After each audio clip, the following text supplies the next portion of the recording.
Flipkart, Amazon, Meesho पे अगर आप बेचते हो तो एक चीज़ ही आपकी प्रॉफिटेबिलिटी की गारंटी दे सकता है और वो चीज़ है कि आप प्रोडक्ट का प्राइस कैसे रखते हो। बड़ी स्क्रीन पे आज आपको समझाऊंगा कि किस तरीके से एक प्रोडक्ट जो आपने 20 में लिया, 30 में लिया, 50 में या 100 रुपये पर पीस में लिया, उसका आपको रेट क्या रखना चाहिए।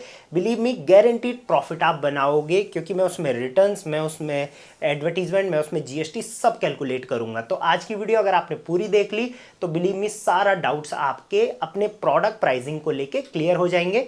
फ्लिपकार्ट, अमेजोन, मीशो तीनों का आज मैं आपको बता के जाऊंगा। और इस टाइप की वीडियोस अगर आपको पसंद आती हैं, मुझे कमेंट में हेल्पफुल लिख के ये चीज जरूर बता देना। और आप इन 3 मार्केट प्लेसेस में से किस में बेचते हैं ये भी मुझे कमेंट में बताइए। चलिए सीधे मैं आपको दिखाता हूं। तो देखिए, प्रोडक्ट प्राइसिंग हमने यहाँ पर कैलकुलेट करनी है। ये मैंने एक एग्जाम्पल यहाँ पर ले रखा है। आपकी कैटेगरी कुछ भी हो सकती है। सो आप मुझे अपनी कैटेगरी बता दो, नेक्स्ट टाइम मैं उसी पे वीडियो बनाऊंगा। तो मैंने यहाँ पर ले रखा है जो ये प्रोडक्ट है, ये है हमारा kitchenware, home and kitchen category में ये आता है और ये आएगा उसमें आपका किचन वियर में। तो सबसे पहले तीनों मार्केट प्लेस में मैं बताने वाला हूं। अब कैटेगरी हमें सबसे पहले डिफाइन करनी होती है। अब आपको एक चीज मैं आपको बता देता हूं, किसी भी चीज की कैटेगरी क्या है ये चीज सबसे पहले होनी जरूरी है, क्योंकि इसी पे डिपेंड करेगा कि उस पर कमीशन क्या लगेगा। जिस भी मार्केट प्लेसेस पर कमीशन होता है, तो कैटेगरी है हमारा होम एंड किचन का और इसके अंडर में है कुक वेयर। अब इसको हम बोलते हैं वर्टिकल और इसको हम बोलते हैं कैटेगरी, या इसको हम सब कैटेगरी भी बोल सकते हैं। तो ये समझना जरूरी है। सबसे पहले ये देखिए कि आपका प्रोडक्ट किस कैटेगरी में आता है। नेक्स्ट हम यहाँ पर देखेंगे प्रोडक्ट का वेट। अब प्रोडक्ट का वेट क्यों जरूरी है पता होना, क्योंकि उसी के हिसाब से उस पर शिपिंग चार्जेस लगेंगे, क्योंकि प्रोडक्ट हम जब लिस्ट करते हैं तो शिपिंग चार्जेस भी हमको उस पर देने पड़ेंगे। तो वेट की अगर मैं बात करूं तो 2 टाइप के वेट होते हैं, एक होता है डेड वेट और एक होता है वॉल्यूमेट्रिक वेट। डेड वेट मतलब कि उस प्रोडक्ट को अगर हम तराजू के ऊपर रखेंगे, उसका पैकेजिंग भी ऑब्वियसली उसके साथ रहेगा, तो उस प्रोडक्ट का पैक होके उसको बोलते हैं डेड कंडीशन, उसका वेट कितना होगा। तो यहाँ पर मैंने लिया है, इसका वेट था 499 ग्राम्स। अब आपको मैं एक चीज़ और बता देता हूँ, यहाँ पर अगर 500 ग्राम से नीचे आपका प्रोडक्ट है तो आपको शिपिंग चार्जेस 500 ग्राम से नीचे के लगेंगे, चाहे फिर वो 100 ग्राम हो, 200 ग्राम हो, कितने भी हो, या 499 हो, आपको यही वाला रेट लगेगा, क्योंकि वेट का स्लैब्स होते हैं। अब अगर 500 से ऊपर जाएगा तो 500 से लेके 1000 का एक स्लैब होता है, उसके अंडर में आपका जो है प्रोडक्ट पड़ेगा। ठीक है, तो उस हिसाब से आपको चार्जेस लगेंगे। अब ये तो हो गया इसका डेड वेट। तो कोशिश करिए कि मैक्सिमम प्रोडक्ट आप वही बेचें जिनका जो ये डेड वेट है वो कम हो। अब वॉल्यूमेट्रिक वेट की यहाँ पर बात करेंगे तो वॉल्यूमेट्रिक वेट में प्रोडक्ट की 3 चीज़ें देखी जाती हैं। सबसे पहले प्रोडक्ट की लेंथ क्या है, तो यहाँ पर प्रोडक्ट की लेंथ है 30 सेंटीमीटर, प्रोडक्ट की लेंथ। ठीक, सो ये सेंटीमीटर में जो है वो पैक होने के बाद सेंटीमीटर में नापी जाती है, आप नाप सकते हैं।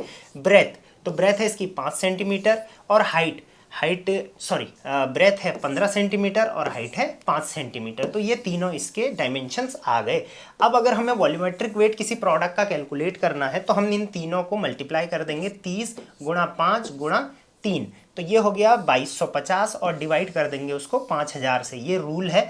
तो ये आ गया आपका 0.45, तो ये हमेशा केजी में माना जाएगा। तो 0.45 केजी यानी कि 450 ग्राम ये हो गया।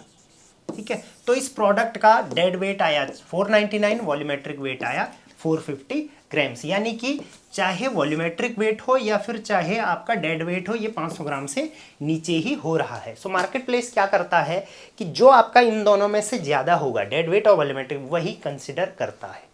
सो कोशिश करें कि दोनों आपके जो हैं वो 500 ग्राम से नीचे हो। तो यहाँ पर हमने 2 चीज़ें देख ली हैं जो स्पेशल हमें समझनी चाहिए, कैटेगरी और उसके अलावा आपका प्रोडक्ट का वेट। इसके अलावा और भी चीज़ें होती है, जैसे अगर आप पुराने सेलर हैं तो आपका सेलर का लेबल क्या है, क्योंकि सेलर लेबल के अकॉर्डिंग आपको डिस्काउंट्स अलग अलग मिलते हैं। साथ साथ में आपका प्रोडक्ट जो जा रहा है वो कितनी दूर जा रहा है, नेशनल शिपिंग है, जोनल शिपिंग है या लोकल शिपिंग है, उस पर भी डिपेंड करता है। तो वो बहुत डीप चीज़ें, उनको हम बाद में समझेंगे। अब इस प्रोडक्ट का जो हमें प्राइस पड़ा है वो पड़ा है 100 रुपये पर पीस में। हम कहीं मैन्युफैक्चरर से लाए, कहीं भी मिडिल मैन से नहीं लेना चाहिए, मैन्युफैक्चरर से लाए, 100 रुपये पर पीस हमको ये पड़ गया और उसमें हमने सारी चीज़ें जोड़ ली, तो 100 रुपये का हमें ये प्रोडक्ट पड़ गया। अब इसका रेट हमें कितना रखना चाहिए, चलिए देखते हैं। तो सबसे पहले प्रोडक्ट का रेट था 100, इसमें 70 रुपये हमारा शिपिंग हम जोड़ेंगे। देखिए मार्केट प्लेस पे शिपिंग अलग अलग लगती है, शिपिंग मतलब उसका डिलीवरी का चार्ज कितना लगेगा, तो पर प्रोडक्ट लगभग यहाँ पर 70 रुपये में लेके चल रहा हूँ। पैकेजिंग, ऑब्वियसली आप प्रोडक्ट को पैक भी करोगे तो 5 रुपये इसकी पैकेजिंग का लग गया। उसके बाद कमीशन, तो कमीशन अलग अलग लगते हैं। जैसे अगर मैं बात करूं अमेज़ॉन पर तो 5%, फ्लिपकार्ट पर भी कुछ ना कुछ परसेंटेज लगता है, और मीशो पे कोई भी कमीशन नहीं लगता है, तो वहाँ पर आप 0 देख सकते हैं। एंड साथ साथ में ये भी ध्यान रखना कि मीशो पे 0% कमीशन है, लेकिन रिटर्न्स वहाँ पे ज़्यादा आता है, तो इस वजह से वहाँ पे जो है आप ऑलमोस्ट प्राइस सेम रख सकते हैं। सो कमीशन 5% का लगभग मैं ले रहा हूँ, प्लस अदर फीस भी कई मार्केट प्लेस लेते हैं, जैसे फिक्स्ड फी, क्लोजिंग फी वगैरह, कलेक्शन फी वगैरह, तो 5% हमको इसमें ये भी जोड़ना है। ठीक हो गया। नेक्स्ट यहाँ पर हम ये देखेंगे कि प्रोडक्ट में रिटर्न रेट कितना है। सो जो भी कैटेगरी का प्रोडक्ट आप बेचना चाहें वो रिटर्नेबल अगर है तो आप ज़रूर देखिए कि उसका रिटर्न रेट कितना है। अब रिटर्न रेट आपको अगर नहीं भी पता तो आप जनरली समझ लीजिए कि मार्केट प्लेसेस पे जो जनरल रिटर्न रेट होता है वो लगभग 10 से 20% के बीच में होता है। कई कैटेगरी में ज़्यादा होता है, कई में कम होता है, जहाँ पर साइज़ वगैरह का इशू होता है। तो रिटर्न रेट भी हमने यहाँ पर 12 रख लिया है। ये PDF मैं आपको डिस्क्रिप्शन में दे दूंगा, आप ये लिंक्स के थ्रू भी चेक कर सकते हैं। नेक्स्ट हम इस प्रोडक्ट पर ऐड भी लगाएंगे, या मिसलेनियस कॉस्ट वगैरह भी मैंने जोड़ रखी हैं लगभग 10% की, और इसके अलावा मार्जिन में इस प्रोडक्ट पे लेना चाहूँगा 60 रुपये का एक प्रोडक्ट की सेल पे। ठीक है, तो हमेशा एक हेल्दी मार्जिन रखिए।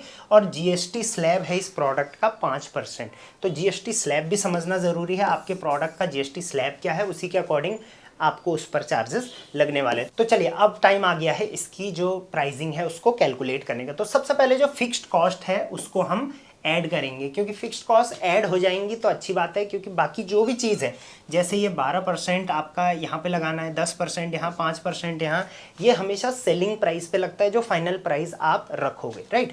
तो यहाँ पर सबसे पहले 100 रुपये का हमारा प्रोडक्ट था, प्लस 70 रुपये यहाँ पर शिपिंग हमने जोड़ दिया है, प्लस देखिए शिपिंग कई बार मार्केट प्लेस जो है कस्टमर से लेता है, तो उस केस को आप इग्नोर करेंगे। बाकी 70 रुपये है, कई केस में ज़्यादा भी हो सकता है, प्लस 5 रुपये हम यहाँ पर पैकेजिंग के जोड़ देंगे, प्लस 60 रुपये हम यहाँ पर अपना मार्जिन भी जोड़ देंगे। तो टोटल यहाँ पर जो आ रहा है वो है 235 रुपये। अब ये 235 रुपये तो ऑलरेडी हमारे प्रोडक्ट का जो है वो प्राइसिंग आ चुका है। अब नेक्स्ट हमने क्या करना है, 235 रुपये आया है। अब आपको एक चीज़ सोचनी है कि अब हमें ये ऐड का भी लेना है, रिटर्न्स का भी थोड़ा इसमें डालना पड़ेगा, और कमीशन का भी थोड़ा बहुत हमें इसके ऐड करके फिर जाके हमारा प्रोडक्ट का जो फाइनल रेट है वो डिसाइड होगा। तो यहाँ से हम थोड़ा अंदाज़ा लगाएंगे कि 235 है, तो 249 हम इसका नहीं रख सकते, 299 तक भी नहीं रख सकते, 349 तक हम इसका रेट रख सकते हैं। मैं हमेशा क्या करता हूँ कि 199, 249, 299, उसके बाद 349, इस टाइप के प्राइजेस हमेशा प्रेफर करता हूँ। फिर हम इसको अपने एंड से आगे पीछे कर सकते हैं, इसमें कमीशन भी काफ़ी हद तक बच जाता है। तो अभी मैं इस वाले रेट को सपोज़ जो है वो कैलकुलेट कर, मतलब इस वाले रेट को लेके चलूँगा कि मैं इसको प्रोडक्ट का प्राइस 349 रखना चाहता हूँ। ठीक हो गया। तो 349 का सबसे पहले 5% हमने यहाँ पर कमीशन जोड़ना है, तो 5% होता है लगभग 17 रुपये, ये कमीशन के जोड़ दिए। 10% हमने यहाँ पर एड्स के जोड़ दिए, तो 35 रुपये लगभग एड्स के जुड़ गए। ये हमेशा लगभग में ही आएगा, एग्जैक्ट हम इसको कभी भी नहीं रखेंगे, राइट।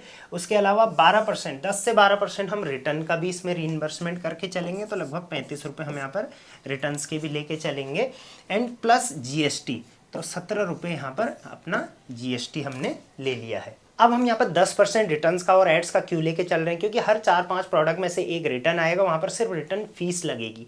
तो हम चाहेंगे कि हर प्रोडक्ट में हम थोड़ा बहुत कुछ ना कुछ ऐड कर दें, जिससे कि हमारा बाकी प्रोडक्ट में जो लॉसेस हुए थे वो रीइंबर्स हो जाएं। तो चलिए अब हम क्या करेंगे, इनको भी जोड़ देंगे। ये हो जाता है आपका 104, तो 104 रुपये ये हो गए और 235 ये हो गए। तो अब हम इसका ग्रैंड टोटल निकाल लेंगे, ये हो रहा है 339। तो लगभग अगर आप इस प्रोडक्ट का ये रेट रख लेंगे 339, तो आप इजीली इसमें 60 रुपये तक का मार्जिन बना जाएंगे। बट ऑब्वियसली जैसे मैंने बोला कि मैं हमेशा इन प्राइस स्लैब्स को हमेशा कंसिडर करता हूं, तो इसके आसपास 349 है, तो हम इसमें 349 इसका जो है वो फाइनल रेट रखेंगे। 10 रुपये का हमने यहाँ पर भी जो है अपने लिए मार्जिन रख लिया है, क्योंकि कई बार क्या होता है हमें रेट प्रोडक्ट का सेल के दौरान 10%, 5%, 1-2-4% कम भी करना पड़ता है। वैसे तो हमने वो एड्स एंड प्रमोशन यहाँ पर कहाँ गया, एड्स एंड प्रमोशन मिसलेनियस में सारा कंसिडर कर लिया था, लेकिन उसके बावजूद भी हम यहाँ पर ज़रूर कंसिडर करेंगे। तो अब आपको अगर इस प्रोडक्ट का प्राइस रखना है तो 349, और अगर आप और सेफ रखना चाहते हैं और आपका एक ब्रांड बन चुका है तो आप इसको 399 रख सकते हैं। सो कुल मिला के जो हमारा यहाँ पर निष्कर्ष निकला वो ये निकला, जैसे मीशो है, फ्लिपकार्ट है और अमेज़ॉन पर है। सो मीशो पे, जैसे अमेज़ॉन पे अभी हमने कैलकुलेट करा तो यहाँ पर 349, फ्लिपकार्ट पर भी लगभग सेम होता है तो 349 हम यहाँ पर रख सकते हैं। अब कई सेलर क्या करते हैं कि मीशो पे उसका रेट बहुत कम रख देते हैं क्योंकि वहाँ पर कमीशन नहीं है, लेकिन इसका हमें नहीं, इससे हमें बच के रहना है क्योंकि वहाँ पर हमारा कमीशन नहीं है, लेकिन रिटर्न्स जो यहाँ पर 10 से 12% था वो वहाँ पर हो सकता है 15 से 18% हो। तो लगभग 349 आप यहाँ भी रख सकते हो, लेकिन यहाँ पर कस्टमर माइंडसेट थोड़ा कम रहता है तो यहाँ पर हम लोग 299 का भी इसको बेचेंगे तो प्रॉफिटेबल हो सकते हैं, बशर्ते आपको अपना रिटर्न परसेंटेज 13% से नीचे रखना पड़ेगा। अदरवाइज आप 319 में इसको यहाँ पर जो है मीशो पर लिस्ट कर सकते हैं। तो ये था कि तीनों मार्केट प्लेस पे आप इसको कितने का लिस्ट कर सकते हो। आप मुझे अपने प्रोडक्ट की कॉस्टिंग कमेंट कर सकते हैं, मैं आपको बता दूंगा कि आपको उसका प्राइस लगभग कितना रखना चाहिए। देखिए प्राइसिंग अगर आप सही रखोगे तो डेफिनेटली आपका प्रॉफिट हमेशा रहेगा। मेरे टीम्स के नंबर आप स्क्रीन पर देख पा रहे होंगे, आप उन्हें कॉन्टैक्ट करिए, आगे के लिए प्लानिंग्स ले सकते हैं और उनको व्हाट्सएप पर अपना अकाउंट चेक करवा सकते हैं। अगर उसमें कोई ऐसा इशू होता है तो वो आपको डायरेक्टली बता देंगे और ये सर्विस हम फ्री ऑफ कॉस्ट देते हैं। फ्लिपकार्ट, अमेजॉन, मीशो रिलेटेड ऐसी वीडियो के लिए चैनल को जरूर सब्सक्राइब कर लेना, और इस टाइप की वीडियोज आपको पसंद आती हैं तो कमेंट में लिख देना हेल्पफुल।